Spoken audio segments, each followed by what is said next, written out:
সরকারি আইনজীবী গোপনে বিরোধী কাজ করে বলে অভিযোগ করেছেন আইন উপদেষ্টা আসিফ নজরুল। বলেছেন, নতুন সরকারি অ্যাটর্নি সার্ভিস অধ্যাদেশ প্রণয়নের মাধ্যমে আইনজীবী নিয়োগে স্বচ্ছতা আনা হবে।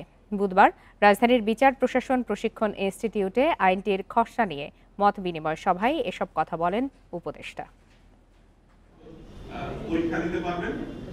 17 বছর পর সরকারি আইনজীবী নিয়োগে পরিবর্তন আনা হচ্ছে, প্রণয়ন করা হচ্ছে সরকারি অ্যাটর্নি সার্ভিস অধ্যাদেশ। এ নিয়ে মতামত দিলেন নীতি নির্ধারকরা। এই কথাটা আমাদেরকে একটা সমস্যা তৈরি করবে, যে এখানে সিনিয়র লয়ার্স। সভায় গণপূর্ত উপদেষ্টা আদিলুর রহমান খান বলেন, পুরো বিচার কাঠামো ভেঙে দিয়েছিল বিগত ফ্যাসিবাদী সরকার। সরকারি আইনজীবীরা যাতে স্বাধীনভাবে কাজ করতে পারে সেজন্যই নতুন আইন করা হচ্ছে। দেশের সংবিধান যেটা আশা করি পরিবর্তিত হয়ে মুজিবাদী সংবিধানের বাইরে নতুন করে গড়ে উঠবে, সেই জায়গায় দাঁড়িয়ে যেন কাজ করতে পারে।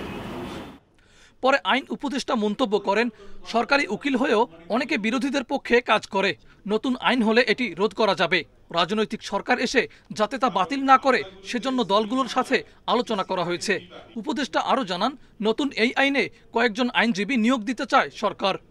পাবলিক প্রসিকিউটর অফিসে আসেন, তারপর এটা হওয়ার প্রচন্ড আগ্রহ থাকে কেন সবার, এবং এমন অভিযোগ শুনেছি, আগেই বলছে অভিযোগ অন্যভাবে নিয়েন না।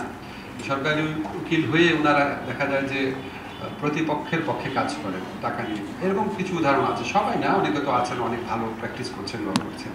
তিনি আরো বলেন, বিচার বিভাগে রাজনৈতিক সরকারের খানিকটা প্রভাব থাকবে, এটা অস্বাভাবিক নয়। আমাদের যারা রাজনৈতিক সরকার আছে তারা তো অবাধ দুর্নীতি হোক এটা সবাই চায়, আমি বিশ্বাস করি না। মাহফুজুর রহমান মিলন, ইন্ডিপেন্ডেন্ট নিউজ, ঢাকা। সেবা মানুষের